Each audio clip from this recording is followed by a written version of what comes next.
Bienvenidos una vez más a la segunda temporada del Lado B con José Víctor y Jessica Dugan. Estamos súper contentos y emocionados de todo lo que Dios va a hacer en esta temporada. Si eres nuevo en nuestro canal, bienvenido, bienvenida, y te pedimos que de una te inscribas, te suscribas a nuestro canal, actives la campanita, las notificaciones para que estés atento a cada nuevo episodio que subimos cada semana. Baby, ¿cómo estás? Feliz de volver, segunda temporada, eso dice mucho, Ya. ¿verdad? Ya me hacía falta grabar y ¿Cuánto les hacíamos falta? Así. Un mesecito de descanso de nosotros. también me hacía falta Ronnie, Ay, sí, ¿verdad? ¿verdad? El mejor. El mejor, el crack, Eso. el viejo Ronnie. Así que estamos contentos de estar aquí. Y bueno, creo que hoy va a ser diferente, va a ser muy especial. Vamos a estar respondiendo preguntas muy interesantes. Y esta temporada quisimos sentarnos en el auditorio donde ustedes se sientan domingo a domingo a escuchar nuestras enseñanzas y imaginémonos que están aquí y entonces nos hicieron una pregunta porque puse una cajita de preguntas en la red social de José Víctor y las personas preguntaron. Así que el episodio de hoy se llama Las preguntas de mi gente linda, porque así les llama José a sus seguidores. Mi gente linda. Las preguntas, por no decir el fusilamiento de mi gente linda, porque bueno, hicieron unas preguntas especiales Interesantísimas. y algunas divertidas también. Ajá, entonces cualquier cosa, la culpa es De ustedes, la culpa es de ustedes. ¿Ah? Bueno, vamos entonces con la primera pregunta, que es profunda, Anda. a la yugular. O sea, comenzamos submarino. Sí. ¿Qué ha sido lo más difícil de tu caminar con Dios? ¡Wow! Imagínate que ha sido lo más difícil. Hay decir muchas cosas. El caminar con Dios es algo espectacular. Está mi caminar personal y está el caminar ministerial. Por decir así, que yo creo que ahora los puedo separar a estas alturas del partido. Ya. Pero yo puedo responder sin lugar a dudas que lo más difícil de mi caminar con Dios diría que son dos cosas. Número uno, mantener mi corazón saludable, mis sentimientos, mi salud emocional, mis emociones. Creo que esa ha sido la clave. Sí, yo creo que es lo más duro. Por algo Proverbios 4:23, ¿verdad? Creo que dice que sobre toda cosa guardada, sobre todo lo que tú consideres importante, guarda primero tu corazón porque Él determina el rumbo de la vida. Qué cosa tan tremenda que Dios a través de la palabra nos dice que no hay nada más importante que debamos proteger que el corazón, que es la mente, las emociones, los sentimientos. Yo diría que en la vida cristiana y en el ministerio hemos vivido cosas que yo no sabía que íbamos a vivir. Uno al principio cree que todo es un camino de rosas y Cuando romantizan el ministerio. claro, y la vida espiritual. Pero la realidad es que no lo es, no porque haya gente mala, sino porque nosotros somos humanos y estamos todo el día relacionando con seres humanos. Imperfectos ellos, imperfectos nosotros. Aquí hay diferencias, hay discusiones, algunas son más fuertes que otras. Entonces yo diría que lo primero tal vez es guardar mi corazón, protegerme. Y lo segundo, yo diría, es mantener primero lo primero. ¿A qué me refiero? Mi vida de oración, mi familia. Nosotros creemos que Dios nos ha dado prioridades.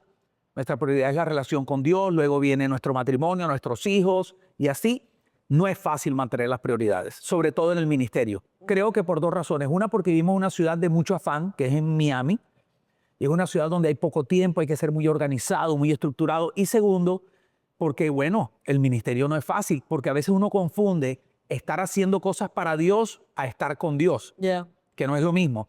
Entonces diría que esos han sido mis dos desafíos, los tuyos. Para mí, estoy de acuerdo contigo con el primero. Para mí ha sido permanecer con un corazón sano, sin amargura, con un corazón dócil, con un corazón vulnerable, Que todavía quiere aprender. que todavía quiere aprender. Guardar ese corazón porque él determina el rumbo de mi vida, creo que ha sido el reto más grande, pero yo lo asocio al perdón. Ok. Cuando hemos vivido situaciones difíciles, mi oración ha sido siempre en el momento del dolor más fuerte, ha sido que eso tú me lo has modelado a mí, es yo decido perdonar y perdono a las personas que me ofendieron. Y en ese mismo momento de dolor digo, yo decido guardar mi corazón y yo decido seguir creyendo en las personas. Sí, son dos decisiones duras, Porque tú puedes decir perdonar, pero yo no me arriesgo más. Pero decir, ok, decido perdonar, pero decido también seguir corriendo el riesgo de relacionarme, porque nosotros hemos aprendido que la vida humana, que Dios no nos creó para vivir solos, como decimos en Iglesia Miami, ¿verdad? Que nadie tiene la capacidad de cargar el peso de su propia vida. Y Dios lo dice en la palabra, no es bueno que el ser humano esté solo.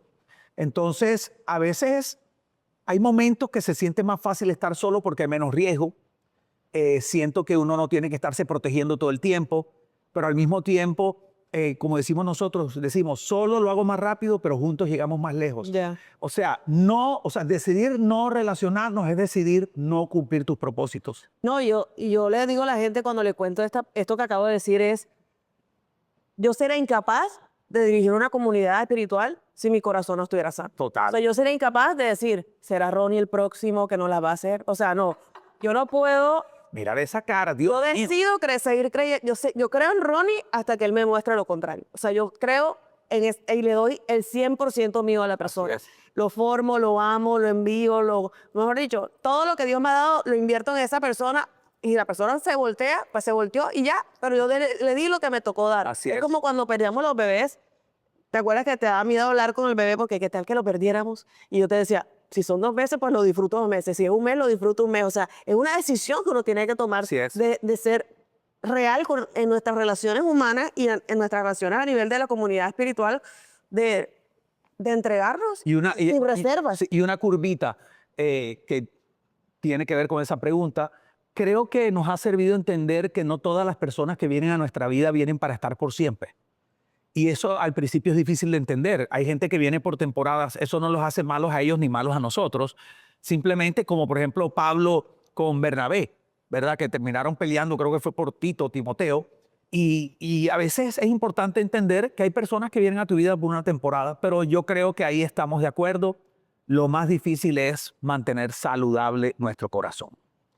Ok, voy a hacer, hay 2 preguntas que hicieron, las voy a unir, que tienen relación. Dice, ¿qué harían diferente si tuvieran que empezar de nuevo a establecer una comunidad como iglesia? Pero que la otra pregunta es, ¿qué te llevó a hacer el cambio? Porque ya lo estamos haciendo diferente. Entonces, ¿qué te llevó a hacer el cambio de hacer iglesia de esta manera que la estás haciendo cuando tomamos la decisión en el 2016, noviembre del 2016, tú tomaste la decisión de hacer el cambio y ahí es donde nace el proceso que vivimos como Iglesia Miami? Yo creo que yo haría muchas cosas diferentes porque hay muchas cosas que yo sé ahora que no sabía. Esa es la realidad. Yo me considero una persona más experimentada, más sabia. Antes tenía tal vez más energía, porque al principio uno se siente que se quiere comer el mundo. Yo me siento súper apasionado en este momento, pero lógicamente la energía a los 30 no es la misma que a los 58 o a los 40 y pico para 50 cuando volvimos a comenzar, o ahora hace poco, ¿verdad? A los 57.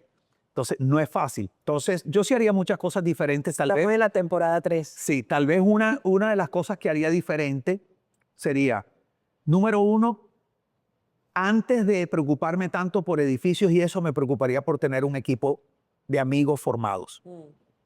Yo creo que yo lo haría al revés que como lo hice. No es fácil encontrar un lugar y luego ver cómo lo llenas, que te lleguen los líderes, que creo que tener un equipo sólido es primero. Entonces, eso es lo primero que yo haría. Segundo, voy a decir algo fuerte.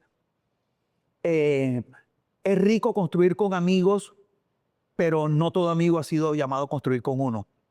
Creo que sería un poquito más profesional en la escogencia de los líderes. Un poquito más de acuerdo a talentos. Claro, la Biblia habla de fidelidad e idoneidad. Fidelidad habla de la lealtad en el corazón. Idoneidad habla de sus competencias, sus capacidades. Pero yo prefiero tener un líder capaz e idóneo y fiel que un amigo que es difícil construir con amigos muy cercanos al principio.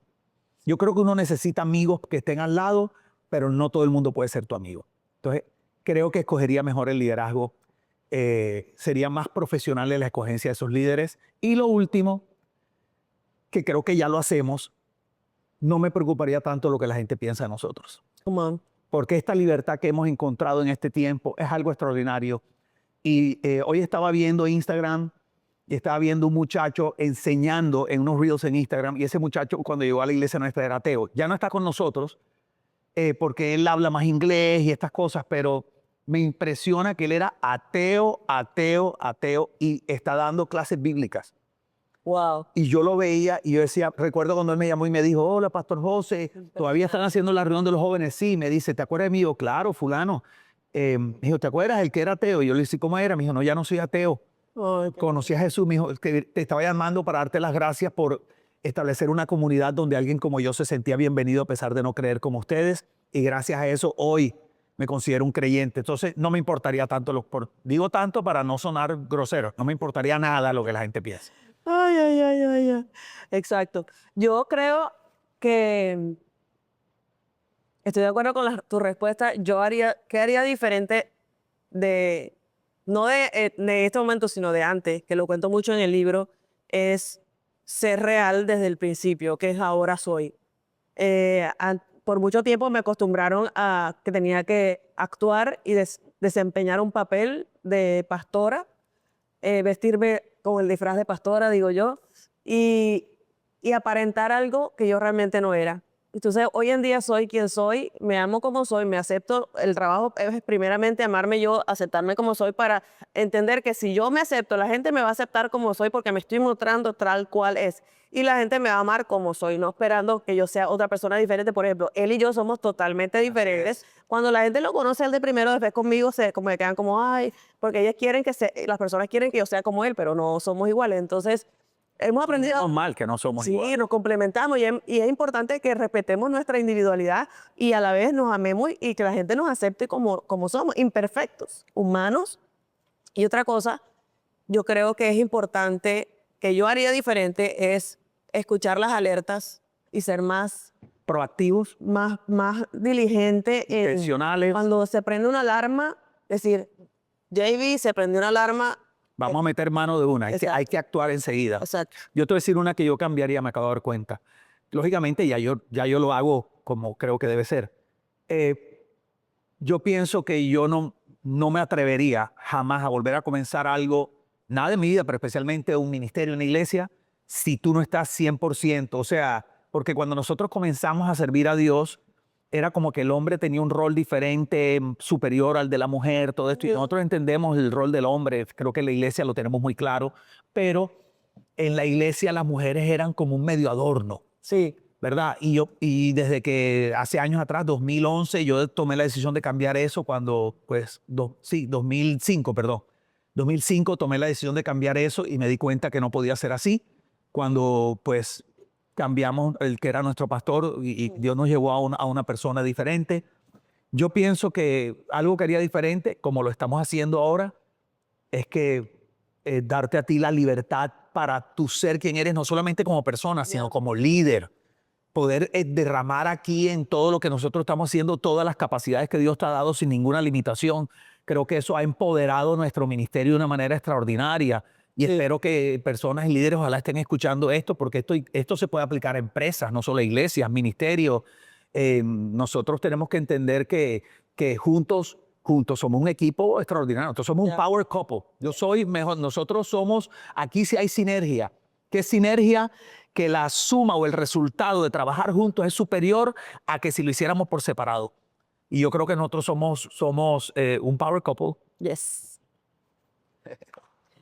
Bueno, hay otra pregunta que hizo uno de tus seguidores y es referente a siendo él cristiano, pero tiene miembros de su familia que no son cristianos. Dice, ¿cómo hago para compartir en un ambiente tal vez que de pronto era una fiesta familiar y están toda la gente haciendo cosas que de pronto él no está de acuerdo porque sus principios van o sus valores son diferentes, pero no, él no se quiere ver como el anti eso, sino que quiere tal vez un poco de blend in, compartir con ellos, hablarles del amor de Dios sin que la persona se asuste, pero a la vez también como estar ahí, pero no exponerse de pronto a tener que hacer algo que él no quiere hacer? Sí, yo pienso que esta es una pregunta que tiene diferentes ángulos. Primero porque conozco a la persona que hizo la pregunta y sé que es una persona que conoce el amor de Dios, no es una persona, digamos, legalista o que ve el evangelio como reglas, religioso, por decir así. Entonces, yo creo que lo primero es la importancia de entender la gracia de Dios, porque si tú no entiendes la gracia de Dios y no entiendes que Dios nos ha llamado a seguir haciendo Dios humano, a seguir presentando a Dios, a hacer a Dios real ante los demás, sobre todo los que no lo conocen, pues tal vez otro líder espiritual te diría, tú no deberías ni estar ahí, no deberías estar ni en esa fiesta, y menos si bailan y hay alcohol. Pero la gente que nos conoce sabe que nosotros pensamos diferente.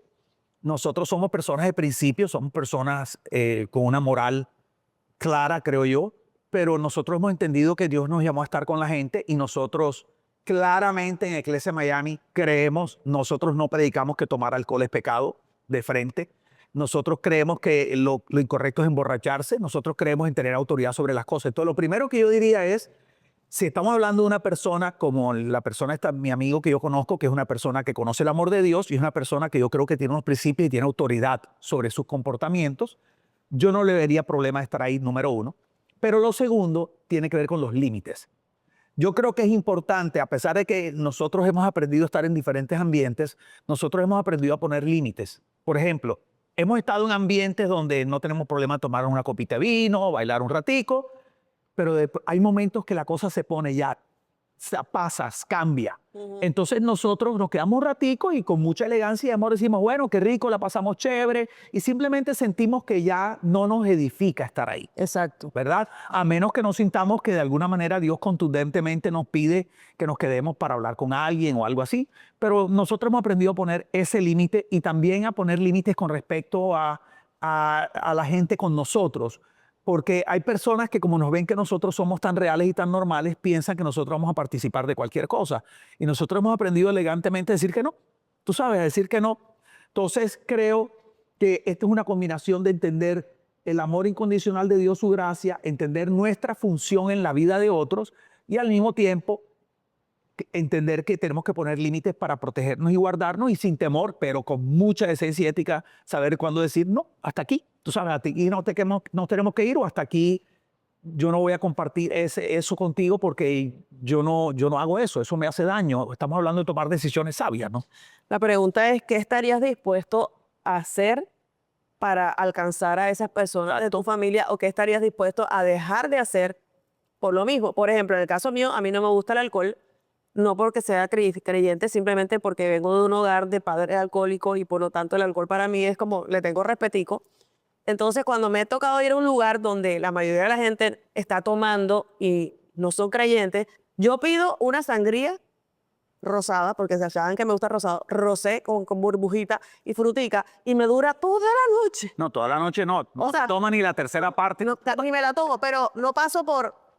Ay, ella no toma. Sí. O sea, no paso como la rara. ¿Por qué no tomas? Porque me tengo que echar cuenta, no, que mi papá, o sea, toda la historia, no, simplemente yo la pido, la pongo ahí, y ahí de vez en cuando tomo algo, y si no, se la termino tomando, pero me involucro en lo que están haciendo, Conectamos con la gente. tomo un poquito y ya no paso como la rara. Obviamente lo voy a fumar porque nunca he fumado tampoco. O sea, es por eso te digo, hasta que estás dispuesto a hacer y a dejar de hacer para tocar el corazón de alguien que necesita conocer el amor. Y creo que una cosa es querer conectar y tocar y otra cosa es querer complacer, que no es lo mismo. Por ejemplo, tú eres una persona que ha aprendido a conectar.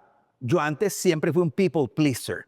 Y por ser un people pleaser en mi adolescencia, hice cosas que no debería, simplemente para no sentirme rechazado. O sea, cedí a la presión de mis semejantes, lo que los americanos llaman el peer pressure, ¿verdad? Entonces, yo creo que cuando tú tienes tus principios claros, lo que hablamos ahorita del amor, la gracia de Dios y esto, tú entiendes que tú no estás haciendo nada para complacer a nadie. Y en el momento que tú sientes que un principio tuyo va a ser violentado, tu conciencia va a ser violentada, tú te paras firme en amor y dices, no, tranquilo, no, yo no participo de eso y se acabó. Pero nosotros no andamos escandalizándonos ni escondiéndonos porque hemos entendido que Jesús no hizo eso. Jesús dejó su gloria y dejó todo arriba para poder estar en medio nuestro. Yo estudié en una universidad aquí en Miami, diseño de modas, y la mayoría de mis compañeros eran parte de la comunidad LGTB+. Y yo no llegaba diciendo, soy cristiana, soy pastora. No, yo simplemente llegaba, que de hecho pensaba que era la profesora por mi edad, porque la mayoría tenía 18 o 20 años. En ese entonces yo tenía 40. Y cuando hubo días en la clase que me ofrecieron marihuana. O sea, estaban fumando, estaban baby, me dijo, ¿quiere? Y yo, no, gracias, yo no fumo. O sea, yo no le digo, ¿cómo se te ocurre? ¿Cómo puede ser ahí? Eso. Entonces, después de meses de estar con ellos, yo les decía, no, es que me preguntaban, ¿a qué te dedicas? Y cuando yo les decía que yo era cristiana y que era pastora, se quedaban así. No lo podemos creer. Me estás mamando gallo barraquero, me estás tomando del pelo. No, yo no, no te lo creo, no te lo creo. Yo, sí, sí, sí, mira, mira.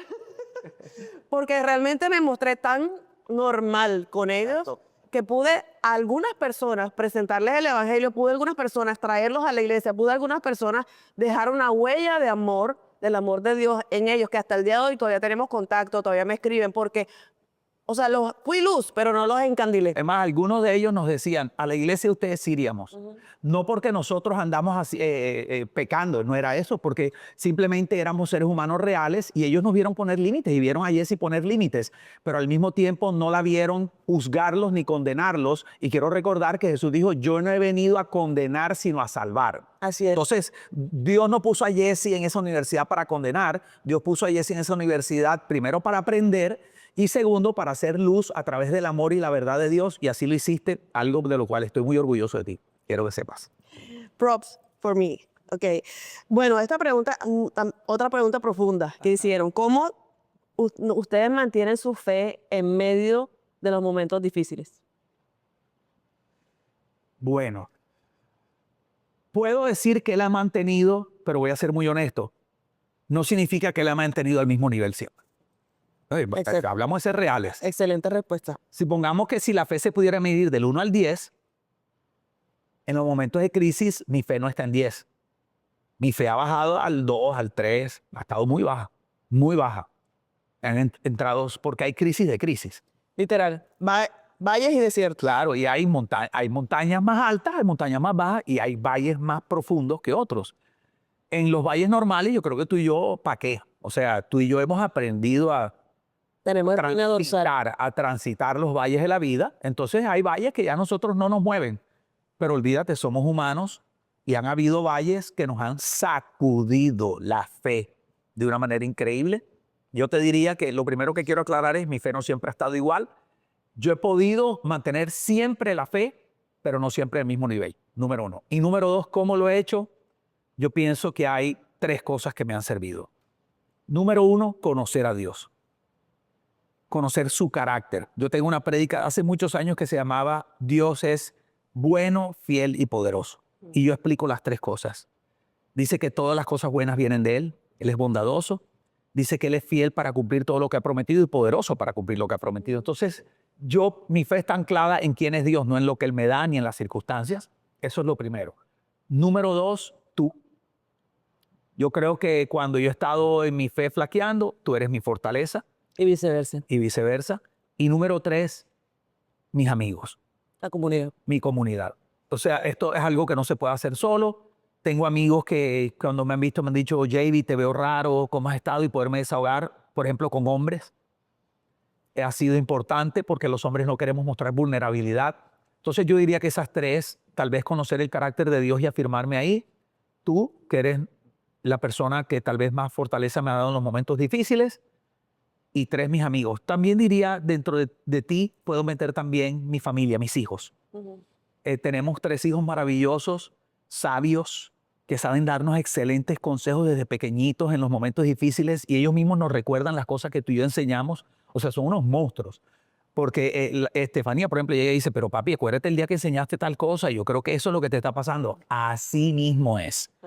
Y lo mismo Dani y Ale. Entonces yo diría que esa es la manera como yo he podido sobrepasar las crisis. Yo le agregaría vivir un día a la vez.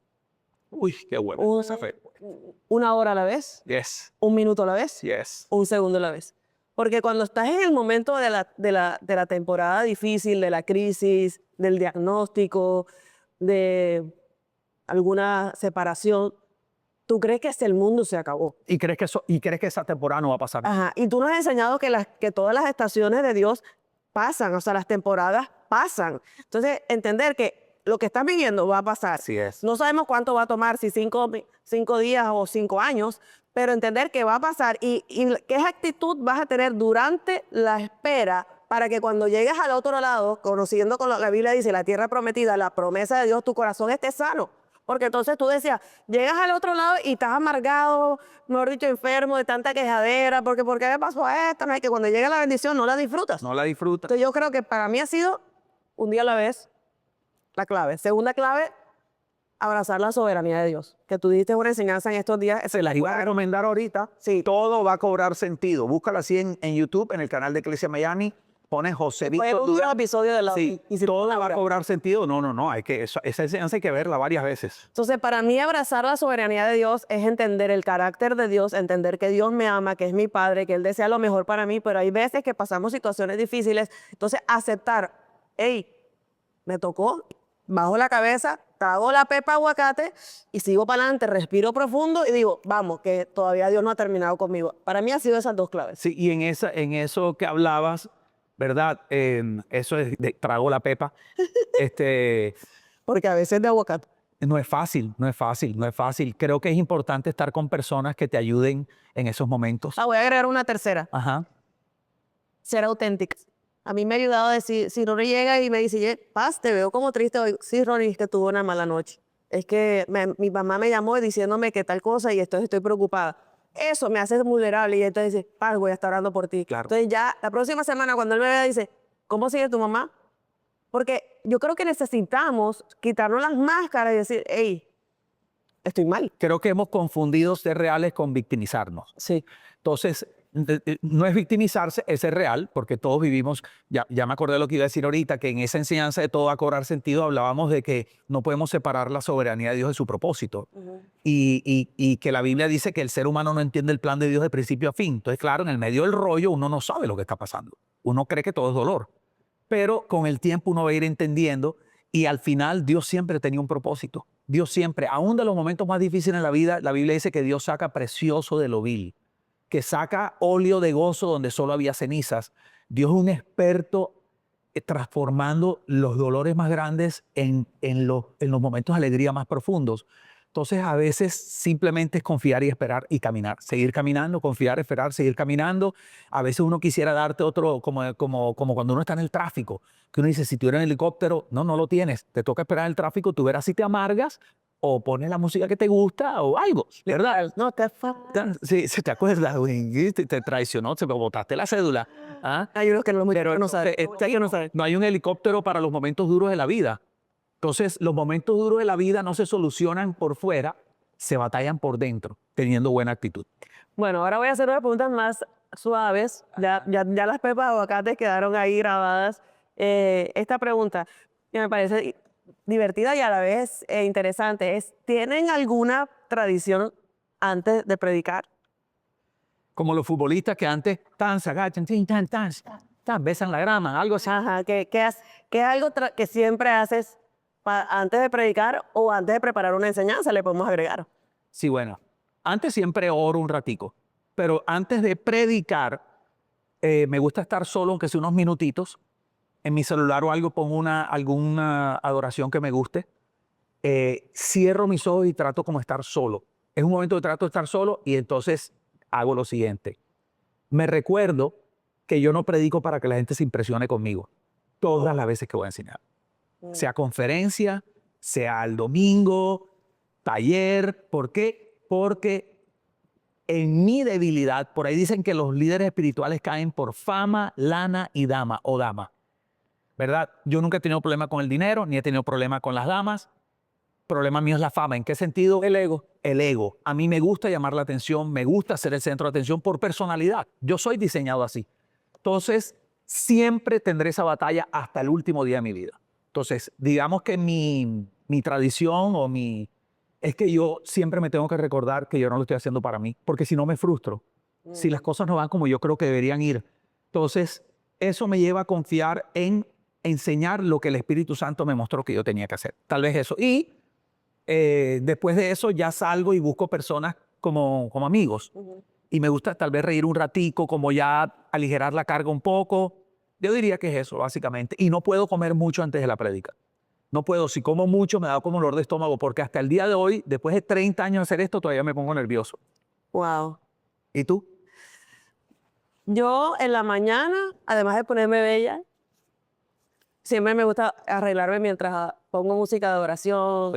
Soy testigo. Como enfocándome que me estoy preparando por fuera, pero también por dentro. Wow, qué lindo es. Y me gusta sentarme en algún lugar cuando llegué aquí a la iglesia, en un cuartico, abrir la computadora, repasar la enseñanza, leerla y decirle, Señor, que tú seas, yo quiero ser una voz parlante, que sea tú hablando a través de mí, que no sea yo. Y siempre voy al baño antes de predicar porque soy muy meona.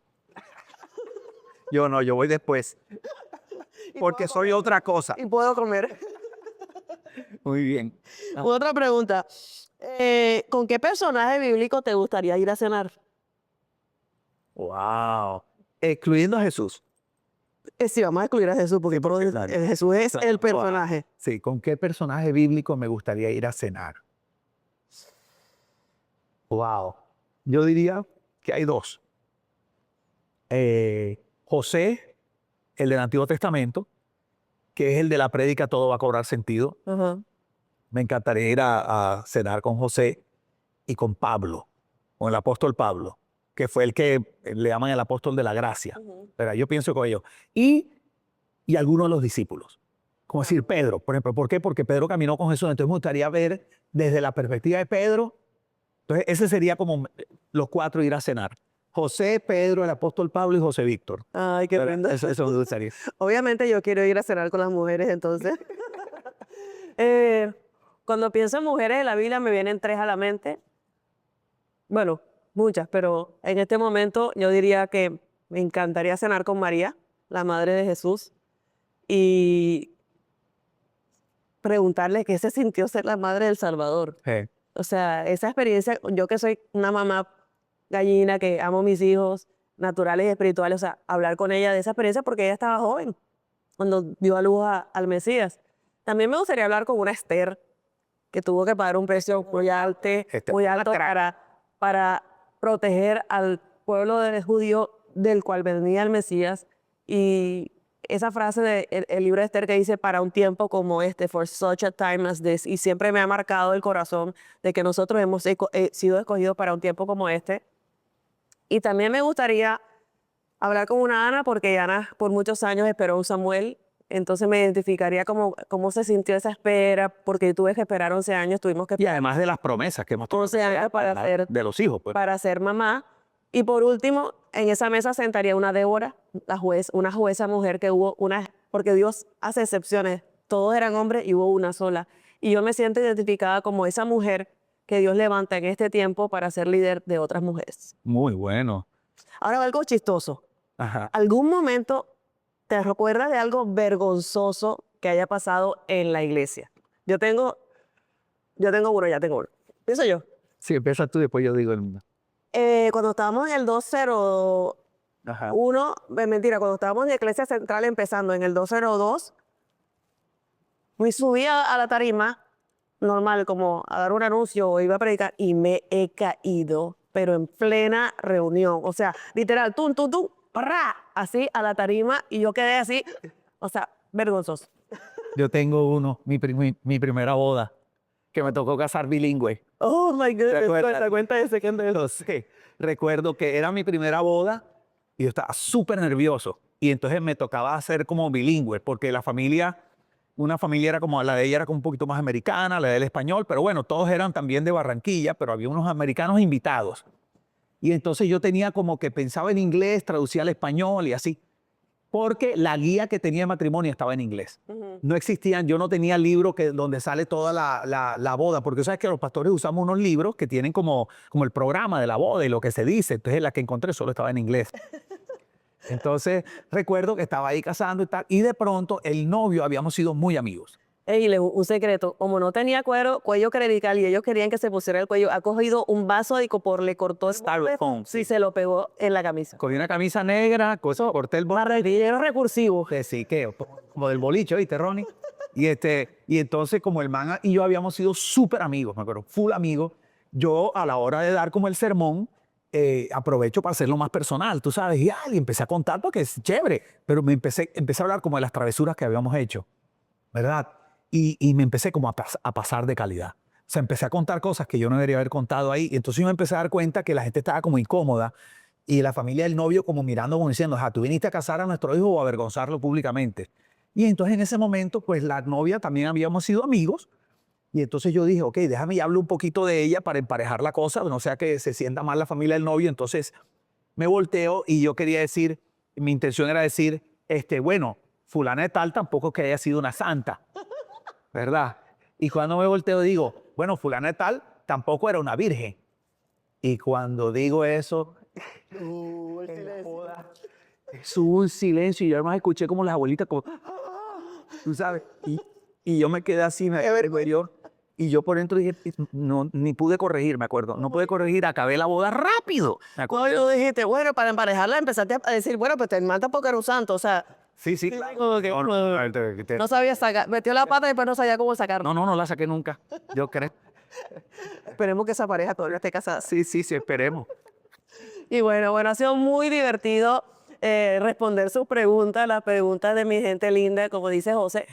Hay unas que se quedaron por fuera porque obviamente por el tiempo no queremos hacer un programa tan extenso, pero no se preocupen que va a estar pendiente en los próximos episodios. Tal vez respondamos una después de que hablemos del lado B de la enseñanza. Recuérdate que el lado B es lo que no se dijo el domingo. Podemos agregar una pregunta de nuestro público. ¿Qué te parece? Y divertidas, me gusta. Sí, una así como la de ahora para que se rían un poquito de nosotros y conozcan anécdotas de nosotros. Así que gracias una vez más por habernos sintonizado. Les mandamos muchos besitos, muchos abrazos. Amamos. Recuerden, todas las semanas, el día martes, sale un nuevo episodio para ustedes, Lado B, con José Víctor y Jessica Duarte. Comparte este programa con algún amigo o alguna amiga si sientes que, wow, esta pregunta va a responderle a alguien que necesita escuchar.